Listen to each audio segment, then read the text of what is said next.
On a warm September afternoon in 1981, 58-year-old Polly Melton was spending time in one of her favorite places on Earth, the Great Smoky Mountains National Park in Tennessee. She went out for an easy hike she'd done dozens of times before with a couple of friends while her husband Bob stayed back at their camper nearby. But strangely, she disappeared on the way back to the campground and was never seen again.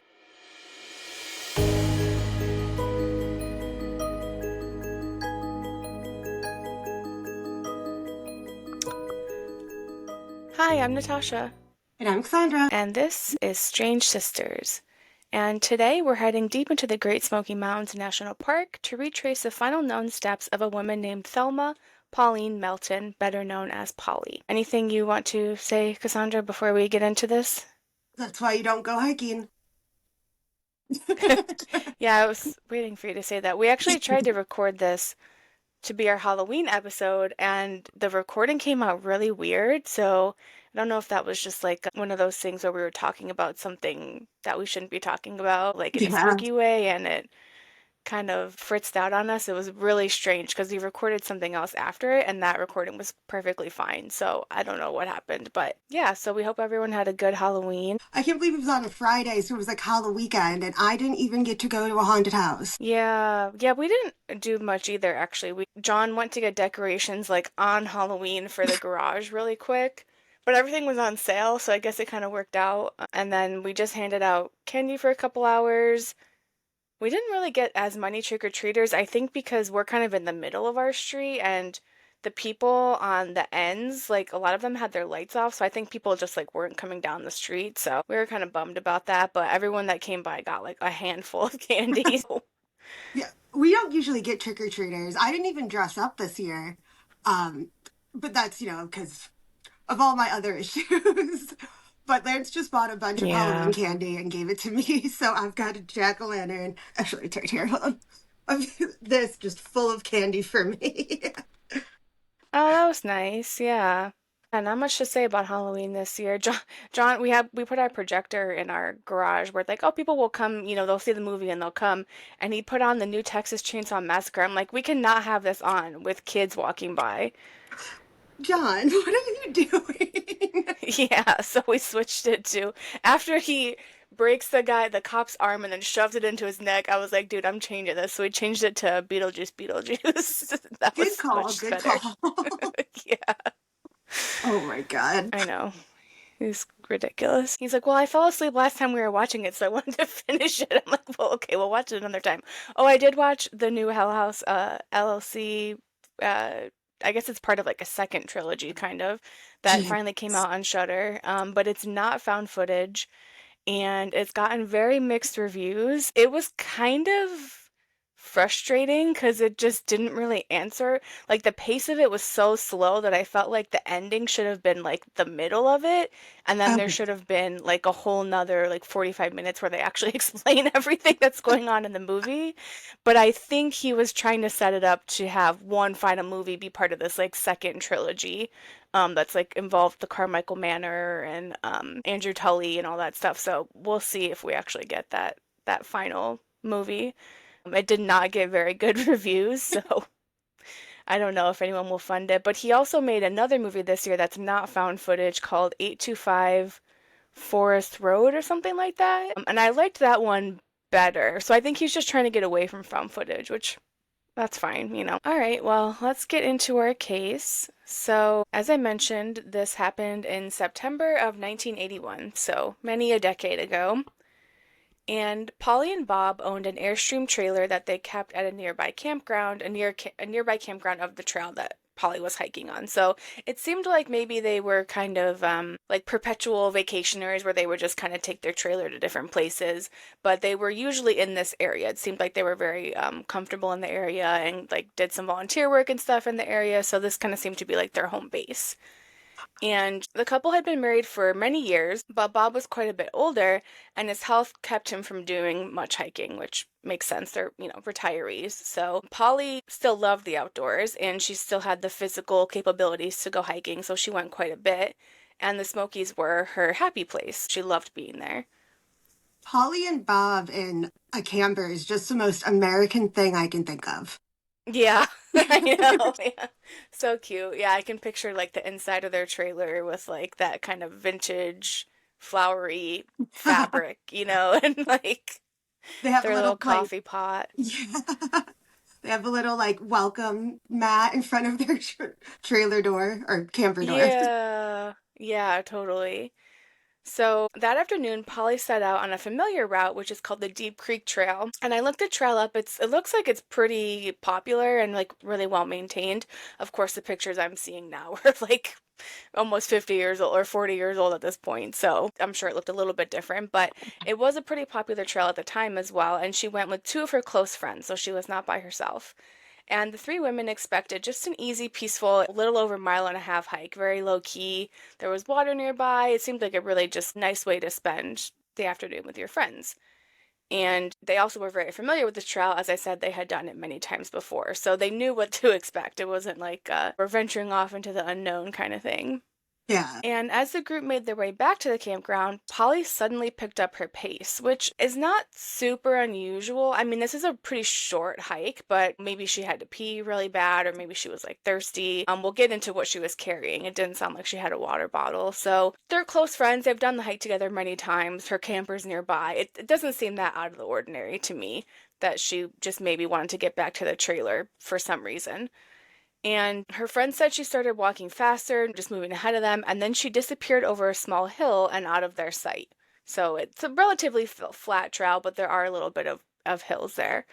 And so they thought nothing of it at first. Polly was probably just heading back to the camper ahead of them, and they would meet up when they got back. But it's But when weird they that were, she wouldn't tell them like, "Hey, I gotta get back to the camper. I'll meet you guys there." Like she just left.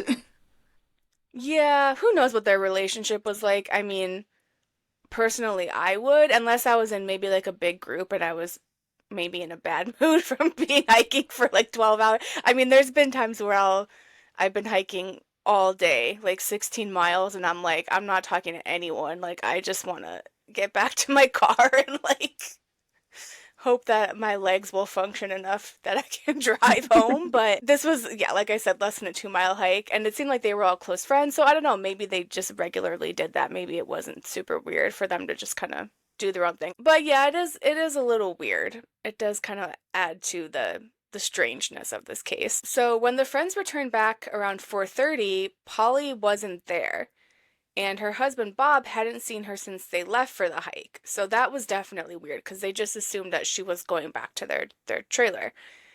And so her friends hiked back to where they had last seen her, but they couldn't find any trace of her or what might have happened to her. There was nothing like on the ground that would have suggested that she dropped something or she crawled away or she was kidnapped or anything like that. Like there was just no trace of her at all. I would be so pissed if I was Bob. Like Why? because I'd be like, you guys were all together and you lost my wife. Like Yeah, I mean it is pretty strange, but again, she was the one that went ahead, so it's not like they hiked ahead of her and she was by herself on purpose. yeah. She went ahead on her own. And within just a couple hours, Polly Melton was officially reported missing, so they did act very quickly. And by 6 p.m., park rangers were alerted. Search teams quickly assembled, combing the Deep Creek Trail where Polly had been last seen. So they came together very quickly and they set out looking for her. Because again, this is like a pretty well trafficked trail. They thought maybe she just went off the trail and got hurt somehow. Maybe she decided to go off the trail and like pee in the woods and like something fell on her head or, she encountered an animal. Who knows? I don't know what animals they have in Tennessee. I would assume there's probably bears in the mountains Yeah. and coyotes. I don't think there's mountain lions there, but maybe. But then you would think there'd be like blood. Definitely. Yeah. So they were looking for like any trace of what could have happened to her. Yeah. And over the next week, more than 150 people joined the search effort, including park staff, volunteered, and trained dogs. We love I a working always dog. Oh yes. I always wonder like they're like a search group or volunteers. How do you like become that? Like how do you be like, "Hey, I want to help you find this missing person." Like especially before the internet. Yeah, I mean, now it's pretty easy to join. I mean, not easy. I think you still have to go through some vetting. It depends on what you're doing. You have to pass physical stress tests. And a lot of them are like people that are in law enforcement that just help out, or they're like retired military, or and the requirements are Yeah. too much for me and my little short legs. So unfortunately, I could not join. I always think like, did they just find flyers? Or... and then I always think about Mm. I can't remember if it was a Criminal Minds episode that was based off of something like a true thing, where they fed the girl's body that they were looking for to the search and rescue in like a chili, which ugh, Wow, that's intense. Yeah, I don't think it's not all search and rescue volunteers. So I think a lot of times it'll just be people too that are in the community. Like I'm sure they had a lot of friends at the campground, you know. I'm sure they joined as well. Yeah, so probably just word of mouth. Or just, we're looking for Polly, come help us. And it seemed like there was a lot of people familiar with the area. So I would assume that people that were in the area a lot heard about it and wanted to help out. yeah, that makes sense. Yeah, so at one point, a search dog seemed to pick up Polly's scent near a fallen tree as if she might have stopped to rest there. It didn't seem like the tree had fallen on her. It was a fallen tree. Maybe she stopped there to rest. But that was the only trace ever found of her, and her scent ended abruptly right there, which is pretty weird because it didn't seem like Yeah. it was near a water crossing or anything. So I don't Huh. know exactly how that would happen, but there was no clothing there, no footprints, no broken branches. It was literally as if she had just like vanished into thin air. So was there some other smell that was like masking her smell? That makes me think of like Bigfoot kind of stuff, that's like off-putting to the dog because it's just really weird that she just disappeared into thin air. Yeah, I mean, I don't know. Do you like go hunting there too, or no? It's just like trail. In a national park, I don't think they allow hunting at all. Okay, because I was thinking like I know that people buy like deer pee to mask the scent of the human. Mm-hmm.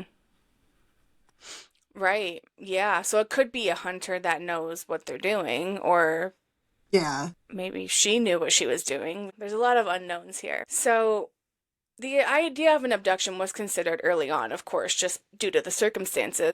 But it was quickly dismissed because Polly was a really tall woman. She was 5'11", about 180 pounds, and the trail was really busy that afternoon. So you would think that it's a, busy trail. No one saw anything suspicious, and they just thought it was unlikely that her being a bigger person, that how was she going to get abducted? Now, that could definitely still happen. Like, what if someone chloroformed her and like dragged her off? But then you'd think there would be signs of that, right? They just initially ruled it out pretty quickly because they just didn't think it was likely given Hmm. the lack of evidence that they had found. Yeah, and like who or why would they abduct her? And that wouldn't explain why she went ahead. Right. I mean, it could just be Yeah. unfortunate series of events, but yeah. So we'll kind of get a little bit more into Polly and who she was and like the things leading up to the day that she disappeared that are also kind of strange, and it paints a different picture of what might have happened. So Polly was known as a very warm, reliable, and deeply compassionate person. And she volunteered, like I mentioned earlier, daily at a local senior center where she served meals Aw. to the elderly. So every day she was volunteering there. Well, Aw. probably like 5 days a week. Maybe not on weekends. I don't know. But it sounded like that she was there pretty much all the time. But on the day she disappeared, she had decided not to volunteer that morning, and that was super unusual for her. It So seems that's the like first weird thing. I was gonna say it seems like there's a lot of weird things happening all at once. Yeah. Yeah. And what was they thought was even stranger is that the day before, when Polly was at the senior center, she used their phone to make a few calls, which she had volunteered there for years and had never used their phone before. So they're like, huh, okay. Like when you're making calls, it doesn't, at the time, it didn't seem strange, but then looking back on it, they're like, that was really weird. Yeah. And investigators tried to trace those calls, but they were never able to determine who she spoke to. So I don't know if maybe they were to like payphones or businesses, or back then there were Payphones. phones at every roller rinks and movie theaters, and so there was no real way to trace it back like a cell phone. And of course they started thinking, like, could those calls be linked to something that happened to her that day? Yeah. Polly also had her share of personal struggles, as we all do. Earlier that year she had lost her mother, and that was a really hard hit for her. So, of course, she was sad and maybe depressed about losing her mom. Of course. And her pastor said she had been grieving deeply and had shown signs of depression. He even suggested she might have been involved in an affair, though there was no solid evidence of that. So he's over here just speculating that this woman that disappeared had an affair, Religious not people great. are weird. Yeah, Like, it's like, really? yeah, I don't know. Do they do confession in or, like whatever religion has pastors? Do they do confession? I don't know. I think confession is like a Catholic thing. Catholic guilt So maybe really be not. wild. Yeah. So it sounded like there was no evidence of that at all. It didn't sound like she had said anything like that. He just like either made that up or got that impression somehow, but there was no real evidence that that was what was going on. Jesus. But it paints a picture of a person who might have been feeling restless. Maybe she was feeling trapped. I mean, of course, when people pass away, you really consider your own mortality and what have you done with your life and like what do you still want to do. And maybe she was looking for a way out of her situation and to be able to do something completely different. We don't know. So, when Polly disappeared, she was wearing a pink and white sleeveless blouse, tan pants, and low cut tan shoes. She had on her diamond studded wristwatch and her wedding ring. It doesn't seem like an outfit you wear to hike. Yeah, I thought that was kind of weird too, but it seems like this is maybe more of just like a casual stroll. Didn't seem like she needed her hiking boots for it, but that also doesn't seem like someone who's going to be trudging through the woods trying to Run hide away. out or anything like that. That's not an outfit that's going to keep you concealed. Like, Yeah. um, yeah, and it also seems like if something did happen to her with like an animal or something like that, or she was abducted and someone was dragging her away, that those fragments of clothing would be pretty easy to see, Yeah. especially her shirt. And what she didn't have was also really interesting because she left behind her wallet, her ID, and her medication, including those that she took for high blood pressure and nausea. And she didn't even have her car keys. Bob had those in the trailer. So, again, doesn't really seem like someone who's trying to escape unless she's literally leaving everything behind. That would just be like a manic episode. Yeah, it does kind of sound like that. Because you're not thinking clearly. It doesn't seem like someone who's like planning an escape, but it could be someone who just, yeah, kind of snapped and was like, okay, I need to get out of here. But you would think she would at least want like her birth certificate or something. A I don't water know. Like, bottle. yeah, because I would think that even back then, well, I mean, by the 80s, it seemed like there was a little bit more emphasis on proving your identity. It's not like Yeah. the 50s or something where you could kind of just skate by. So yeah, it does seem kind of strange, but maybe she paid someone for a new identity. Who knows? Yeah. All she did take was a pack of Virginia Slim cigarettes. So Vibe. yeah. Vibe. Which is just iconic. And Bob also noticed something else was missing after she vanished, which was his bottle of Valium. Polly had taken that prescription in the past, but supposedly she had stopped by 1981. That's as far as he knew, she had stopped taking it. And So, and that is a benzo. was she prescribed them or was she taking his? Not super clear on that. Either way, Okay. it's strange that it was missing. However, it could be one of those things where initially he reported that it was missing to the police and then maybe he found it later on. Sometimes the news, especially when it's 40 years old, it's hard to find like very clear information on things. So maybe he found it, maybe he threw it out by mistake. It's not super clear that she took it specifically. Oh yeah, I mean, I've lost an entire bottle of Adderall before, and I found it in a craft that medium-sized one had made me. And I was like, I don't even know how it got in there because they made me something Mm. in like a paper towel roll, and they were in the paper towel roll. I was like, how did that even get there? Yeah, that's weird. And I mean, Valium, I think, like Adderall, is a controlled substance, so it's a pain in the Mhm. ass to get a prescription if you lose the pills. Yeah, I mean, again, this was the 80s, so I think prescriptions were a little looser back Fair, then, but fair. but still, we don't know if she necessarily took it or not, but he just noticed that it was missing. Yeah, okay. And given that she had been depressed, it's possible that she had taken it. Yeah. So that's all kind of comes together to like what could have happened here. There's a lot of different things going on. One theory, which is the simplest, is that Polly got lost or suffered a medical emergency. And while she was familiar with the trail, it's possible that she had wandered off. Maybe she became disoriented somehow. Maybe she had to throw up because she was on nausea medication. So maybe she kind of pulled off the trail to the side to throw up and something happened to her, or she collapsed out of sight. But with such a massive search effort and no trace ever found, that seems pretty unlikely.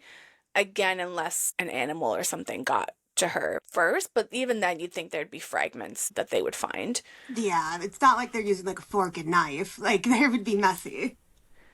Yeah, the only thing I could think of is maybe she was unconscious and they dragged her off into like a cave or something, because I know there are caves in Tennessee that maybe is their den, and like I don't know if they necessarily would have searched a known bear den, or maybe they didn't search far enough. So that was just one thing that I thought maybe that's possible. But another theory is that Polly just chose to disappear.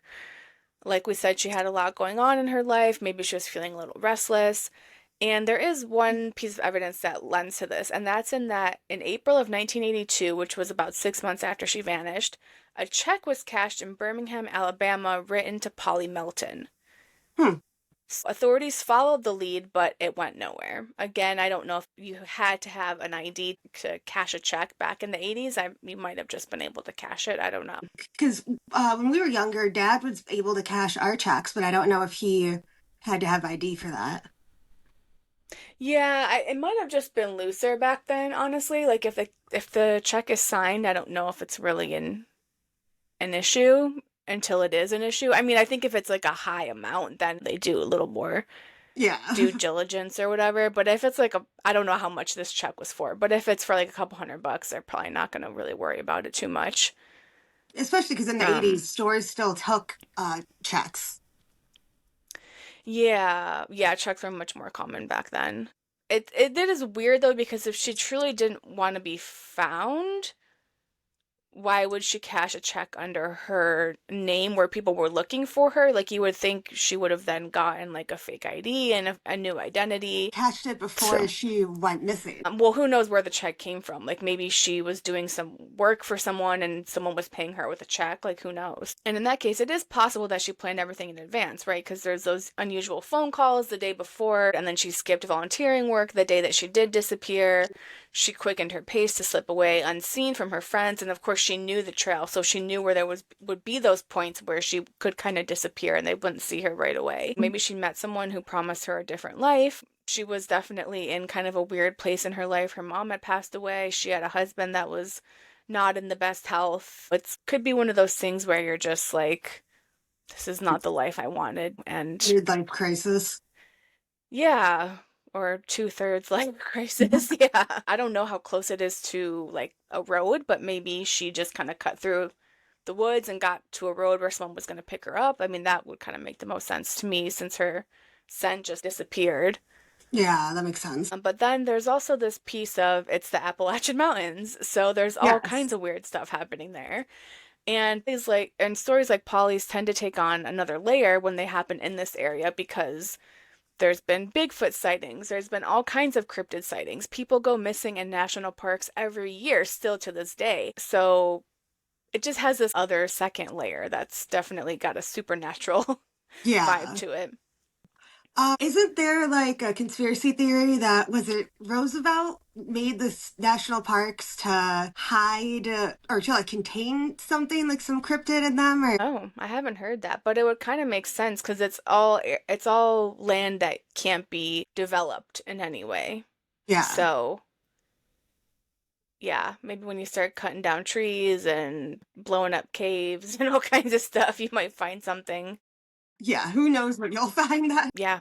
And the Smokies in particular are said to be full of old spirits, the kind that linger and maybe beckon you. Maybe it's the Fae. skinwalker, who knows? Yeah, and locals of that area have specifically spoken of unseen ones, which are lights that dance in the distance and Hmm. voices that call your name when no one's around, and then sudden silences that make the hairs on the back of your neck stand up. Ew. Could that also be related to a large predator? Yes. If there's a mountain lion, the birds are going to stop chirping, the squirrels are going to stop making noise because they don't want to attract any attention to themselves. Fair. So, and some hikers also say there are places in those woods where time seems to bend, which I thought was really interesting. The air feels different and the forest grows very still. Like this movie called The Endless, where these two boys, they grew up in a cult and they decide to go back and visit because they just want like some answers, you know? Yeah. And they find out that the cult lives in this weird place where time is kind of suspended or really slowed down. But then Hmm. there are other pockets where time just keeps looping in like 1 minute loops or like 15-minute loops. So I immediately thought of that when I heard that because I'm like, that would be really interesting if she ended up in one of these places that it's just kind of like parallel, you know, like she's still there, but she's in like a different time. Yeah. It's like that time we did a time slip episode. I think it was one of our first episodes, Yeah. About like which were Versailles, I really think. interesting. Yeah, Versailles, and then a woman who saw her husband's funeral like many months before it happened. So I think time slips are possible. As, you know, Doctor Who would say, timey-wimey stuff is going on. Time isn't real, is what I always used to say when I was younger. Oh yeah. Like I said, Polly could have wandered into one of those places. Was it a human being that she ran off with, or was it something else? We just unfortunately have no idea because there are no clues other than that one check that was cashed. And I don't even know that Polly Melton is that uncommon of a name that like it couldn't have just been someone else, you know? That's a good point. Plus, Polly's not really her first name, so Right, her first name is technically Thelma. So you would think that if she wanted to change her identity or run away or whatever, like maybe she would go back to using Thelma as her as her name instead of Polly, which is what everyone knew her by. It's just kind of I don't know. If you're gonna disappear, it's weird that you wouldn't change your name at least, I would think. And yeah, sadly, that's all the information I have. We may never know what happened to Polly. Decades later, her case remains one of the Smoky Mountains' most perplexing disappearances just because of the total lack of evidence. And there being so many people on the trail that day, it's unlikely that something like nefarious happened to her, I guess you could say. I mean, obviously, it's a national park, a densely forested area, but it's just weird. yeah. Again, poor Bob. I know, yeah, poor guy. Such as, Huh. and her friends that she was with, I'm sure they had carried a lot of guilt of like, Oh yeah, I'm sure. we should have just picked up our pace, or we shouldn't have let her go off, or did she seem weird that day, or, I Hmm. mean, just all the What? things running through your mind. Let me throw this out there. What if the friends she was hiking with did something to her, and they all kind of agreed to just say, "Oh, well, she walked in front of us," and Yeah, I mean, that is possible. But again, what would they have done that there was never any trace found of her? You know what I mean? Yeah, none of it is really making sense that someone would just completely vanish in broad daylight on a very, like, populated trail. yeah, Yeah, it's not like it's like the backcountry where a lot of people do go missing. Maybe one day they'll find some bones and say, Polly Melton finally found. We can only hope for her family and friends that may still be around that they find out yeah, something. because she would be what, in her 90s now? Well, yeah, she would be like probably like 100. So, maybe she's got nieces and nephews that are still around. If you've ever hiked the Deep Creek Trail, we would love to hear from you if you've ever hiked it, just to get a better sense of like what could have possibly happened. Just from my side, it looked like it was just a really nice trail. There's sunlight filtering through the trees, so it is a wooded area, but it's not super dense, and there's rushing water nearby. It's hard to imagine that serenity could be masking some kind of weird Yeah. mystery that's been lingering for like over 40 years. Um, but, weird things happen all the time in the woods. So let's just hope that Polly found a new life and maybe she's still around, or maybe she passed away peacefully, having done more exciting stuff that she wanted to do in her life. Thank you for tuning in to this episode of Strange Sisters. If you enjoyed this episode, please subscribe and leave a review and do all the things. It really helps us grow in the rankings and helps other people who might enjoy the show find it and helps keep stories alive, which is especially important to us for the true crime stories. We will be back soon with more recent cases. So until next time, stay strange, and if Stay you're out on the strange. trail, keep an eye on the path ahead. Or just don't go hiking. Yeah. No, I don't I don't approve that message. Stay strange.